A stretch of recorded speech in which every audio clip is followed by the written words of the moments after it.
வணக்கம், இது ஆர்த்தி கஃபே. இன்றைக்கி நாம் என்ன பார்க்க போகிறோம் அப்படின்னா, நிலக்கடலை புளிக்குழம்பு எப்படி செய்கிறதுன்னு பார்க்க போகிறோம். நிலக்கடலை புளிக்குழம்பு செய்ய தேவையான பொருட்கள்: நிலக்கடலை, வேர்க்கடலைன்னு சொல்லுவோம். இதை நம்ம நான் 100 கிராம் எடுத்து நல்லா களைஞ்சிட்டு அதை ஒரு நைட்டே ஊற வச்சிட்டேன். ஒரு 6 to 7 hours அது ஊறியிருக்கு. தண்ணியை வடிச்சிட்டு அதை எடுத்து வச்சுருக்கேன். சின்ன வெங்காயம் ஒரு 15 சின்ன வெங்காயம் தோல் உரித்து எடுத்து வச்சுருக்கேன்.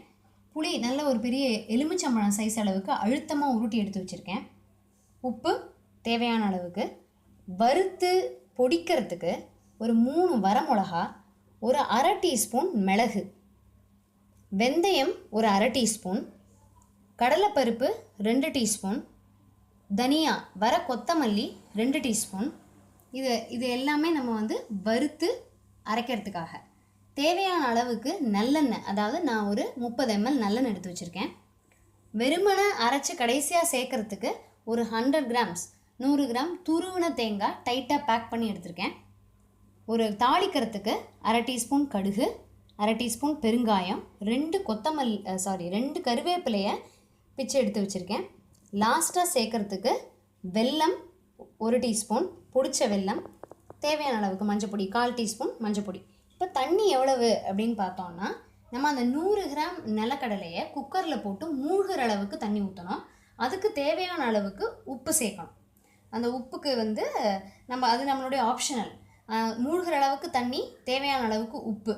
2 ஹை ஃப்ளேமில் 2 சவுண்டு ஆஃப் பண்ணிவிட்டு தானாகவே ப்ரெஷர் போகிற வரைக்கும் வெயிட் பண்ணணும். அந்த மாதிரி அந்த நிலக்கடலையை வேக வச்சுக்கலாம். இந்த வறுக்க வேண்டிய பொருட்களெல்லாம் நல்லா செவக்க தனித்தனியாக வறுத்து ஆற வச்சு பொடிச்சு எடுத்து வச்சுக்கலாம். இந்த புளியை நல்லா எலுமிச்சம் அளவுக்கு எடுத்துருக்க அந்த புளியை ஒரு 1.5 கப், அதாவது ஒரு 200 ml தண்ணியில் ஊற வச்சு நல்லா அதை கரைச்சி வடிகட்டி எடுத்து வச்சுக்கலாம். இது எல்லாத்தையும் செஞ்சு முடிச்சுட்டு பார்ப்போம். புளியை நல்லா ஒரு 200 ml தண்ணியில் ஊற வச்சு கரைச்சி வடிகட்டி எடுத்து வச்சுருக்கேன். அந்த கடலையை வேக வச்சு எடுத்து வச்சாச்சு. வறுத்து எல்லாத்தையுமே நல்லா செவக்க வறுத்து ஆற வச்சு, தனித்தனியாக வறுத்து ஆற வச்சு பொடிச்சு எடுத்து வச்சுட்டேன். அந்த வறுக்க வேண்டிய பொருட்களை, அந்த சின்ன வெங்காயம் எல்லாத்தையுமே இந்த மாதிரி 2 ஒரு வெங்காயத்தை 2 நறுக்கி எடுத்து வச்சுட்டேன். வெறும் தேங்காவை மட்டும் அரைச்சி எடுத்து வச்சாச்சு. இப்போ அடுப்பில் நம்ம எடுத்துக்கிட்ட எல்லா நல்லெண்ணெயுமே காய வச்சுருக்கேன். இப்போ இதில் நம்ம கடுகு போட்டுடலாம். கடுகு பொரிஞ்சதுக்கப்புறமா வெங்காயம், அந்த கருவேப்பிலை, பெருங்காயம் அதை போட்டு முடிச்சுட்டு வெங்காயத்தை போட்டு வதக்க போகிறோம். ஸோ இந்த நிலக்கடலையில் நம்ம சுண்டல் செய்வோம், நார்மலாக சாப்பிடுவோம். இந்த குழம்பு ரொம்ப டேஸ்டியாக இருக்கும். ஒரு டிஃப்ரெண்ட்டான ஒரு ரெசிபி நிலக்கடலையில் பொறுத்த வரைக்கும் ரொம்ப நல்லாயிருக்கும். சின்ன பசங்கள்லாம் விரும்பி சாப்பிடுவாங்க. கடலை அப்படின்னாலே நமக்கு எல்லாத்துக்குமே பிடிக்கும். கடலை அப்படின்னாலும் உடனே நமக்கு சுண்டல் வித் பீச்சுக்கு போனால் கடலை சுண்டல் வாங்கி சாப்பிட்றது, பார்க்குக்கு போனால் சாப்பிட்றது அப்படின்றது கண்டிப்பாக ஞாபகத்துக்கு வரும். அந்த வகையில் இது ஒரு வித்தியாசமான ரெசிபி. நிறைய அதில் சத்துக்கள் இருக்குது. அது ஒரு டைப் ஆஃப் எண்ணெய் விற்று வேக வச்சு சாப்பிடும்பொழுது இன்னும் நமக்கு ரிச் ப்ரோட்டீன் அது கடலை. அதனால் அந்த சத்து நிறைந்த உணவு இது. நம்ம எப்பொழுதுமே அந்த பருப்பு சேர்த்து சாம்பார் வைக்கிறதுலேருந்து கொஞ்சம் டிஃப்ரெண்ட்டாக அப்பப்போ இடையில காரக்குழம்பு, புளிக்குழம்பு, அந்த தக்காளி குழம்பு அந்த மாதிரி வைக்கும்பொழுது நமக்கும் சாப்பிட்றதுக்கு டிஃப்ரெண்ட்டாக இருக்கும். கடுகு வெடிச்சிடுச்சு. கருவேப்பிலை, பெருங்காயம், சின்ன வெங்காயம் நறுக்கி வச்சுருக்கிறது எல்லாத்தையுமே போட்டுடலாம். இப்போ அது நல்லா வதங்கட்டும். நல்லா வதங்கினதுக்கப்புறமா பார்ப்போம். வெங்காயம் நல்லா வதங்கிடுச்சு. இப்போ இதில் நம்ம அந்த புளி தண்ணி இருக்கு இல்லையா, அதை வடிகட்டி எடுத்து வச்சுருக்கோம்ல, அதை ஊற்றிடலாம். ஊற்றிட்டு இதில் நம்ம அந்த உப்பு, மஞ்சப்பொடி, மிளகாப்பொடி எல்லாத்தையும் சேர்த்து போட்டுடலாம். மிளகாப்பொடியில் நம்ம பொடியை இதில் சேர்த்து போட்டுடலாம். சோப்பு, மஞ்சப்பொடி, வறுத்து அரைச்சி எடுத்து வச்ச பொடி, இதையும் போட்டுட்டு ஃபுல்லாக நல்லா மிக்ஸ் பண்ணிவிடுவோம். மிக்ஸ் பண்ணிவிட்டு இது இந்த புளியினுடைய பச்சை வாசனை போகணும். அப்போ இது கிட்டத்தட்ட ஒரு 10லேருந்து 15 நிமிஷம் இது கொதிக்கலாம். ரொம்ப குழம்பு வந்து கொஞ்சம் நமக்கு திக்காக இருந்தால் நல்லாயிருக்கும். ஸோ உங்களுக்கு தேவைன்னா நம்ம இந்த ஸ்டேஜில் வந்து தண்ணி சேர்த்துக்கலாம்.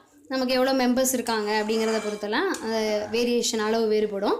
ஸோ அதனால் இப்போ கொஞ்சம் தண்ணி வந்து சேர்த்து நீங்கள் காய்ச்சும் பொழுது அந்த தானாகவே பச்சை வாசனை போகும்பொழுது குழம்பு வந்து கொஞ்சம் செமி கிரேவியாக கொஞ்சம் பாதி திக்னஸ் கிடைக்கும். ஸோ ஒரு 15 நிமிஷம் சிம்லேயே இதை வச்சுப்போம். லோ ஃப்ளேம்லேயே ஒரு 10-15 நிமிஷம் அது நல்லா கொதிச்சிருச்சு. பச்சை வாசனை, புளியோட பச்சை வாசனைலாம் போயாச்சு. இந்த ஸ்டேஜில் நீங்கள் வந்து உப்பு கரெக்டாக இருக்கா அப்படின்னு பார்த்துக்கணும். கடலையில் நம்ம உப்பு போட்டு தான் வேக வச்சுருக்கோம். இந்த கிரேவிக்கு, இந்த பொடிக்கு, அதுக்கப்புறம் நம்ம அரைச்சி வச்சுருக்க தேங்காய்க்கு, அதுக்கெல்லாம் உப்பு கரெக்டாக இருக்கணும். இந்த ஸ்டேஜில் முதல்ல வெல்லத்தை போட்டுடலாம். வெல்லத்தை போட்டுட்டு அது கொதிக்கும் போதே தானே அப்படியே கரைஞ்சிரும். ஸோ ஒரு கலரி விட்டுட்டு இப்போ நம்ம வந்து இந்த வேக வச்ச கடலையும் சேர்த்துடலாம்.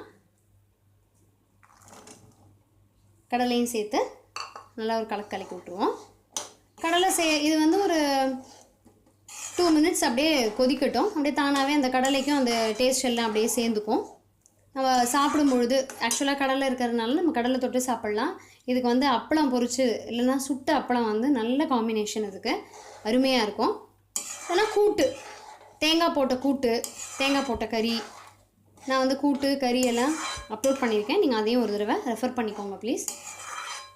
ஸோ அந்த மாதிரி இது ஒரு 2 மினிட்ஸ் வந்து கொதிச்சதுக்கப்புறமா லைட்டாக அந்த கடலைக்கு அப்போ தான் அந்த சாறினுடைய டேஸ்ட் இறங்கும். அந்த புளிப்பு, காரம், உப்பு எல்லாம் அப்படியே இறங்கிக்கும். எப்பொழுதுமே வத்த குழம்பு வந்து கொஞ்சம் ரொம்ப சூடாக இல்லாமல் சாதம் சூடாக இருக்கணும். வத்த குழம்பு வந்து ஆறி இருக்கணும். அந்த புளிக்குழம்பு, வத்த குழம்பு, அந்த டைப் குழம்பு எல்லாம் கொஞ்சம் ஆறி இருக்கணும். சாதம் சூடாக இருக்கணும். அந்த சூடான சாதத்தில் நெய்யோ அல்லது நல்ல நெய்யோ ஊற்றி நல்லா பிசைஞ்சிட்டு இந்த வத்த குழம்பு வந்து அப்படியே பிசிறுநாப்பில் இருக்கணும். நல்லா நிறைய ஊற்றிடாமல் பிசிறுநாப்பில் சாப்பிட்டா சூப்பர் டேஸ்ட்டு. ஆக்சுவலாக அந்த குழம்பை ஒழிச்சு வச்சதுக்கப்புறமா வேறு ஒரு பாத்திரத்தில் மாற்றினதுக்கப்புறமா இதில் அப்படியே அந்த ஆயிலோடு சேர்ந்து அப்படியே ஒட்டி இருக்கும் இல்லையா எலுப்புச்சட்டியில், அதுலேயே சாதத்தை போட்டு பிசைஞ்சு சாப்பிட்டா அதை எடுத்துகிட்டு சூப்பராக இருக்கும்.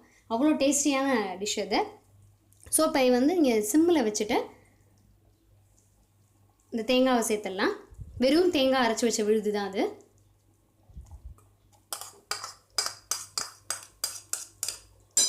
சேர்த்துட்டு தேங்காய் இருக்கிறதுனால லைட்டாக ஒரு கொதி வரணும். வந்துடுச்சு அப்படின்னா நம்மளுடைய நிலக்கடலை அல்லது வேர்க்கடலை புளிக்குழம்பு சூப்பராக ரெடி ஆயிடுச்சு. சுடுற சாதத்தில் நல்லெண்ணெய் ஊற்றி இதை போட்டு சாப்பிடும்பொழுது அதனுடைய டேஸ்ட்டே தனி. ஃபென்டாஸ்டிக்காக கம்மன்னு அந்த அரைச்சி விட்டு அந்த மசாலா வாசனை அப்படி இருக்குது. பசியை தூண்டுது. சாப்பிட்ற டைம் ஆயிடுச்சு, அதனால் ரொம்ப பசி, இந்த வாசனை இன்னும் ஜாஸ்தியாக இருக்குது. ஸோ இதே மாதிரி இன்னும் பெஸ்ட்டு ரெசிபீஸ் பார்க்குறதுக்கு சேனலில் சப்ஸ்கிரைப் பண்ணி வச்சுக்கோங்க. இந்த வீடியோ பிடிச்சிருந்தது அப்படின்னா லைக் பண்ணுங்கள், உங்கள் ஃப்ரெண்ட்ஸுக்கும் ரிலேட்டிவ்ஸ்க்கும் ஷேர் பண்ணுங்கள். இதே மாதிரி இன்னும் ஒரு பெஸ்ட்டு ரெசிபியோட உங்களை நெக்ஸ்ட் எபிசோடில் நான் மீட் பண்ணுறேன். தேங்க்யூ.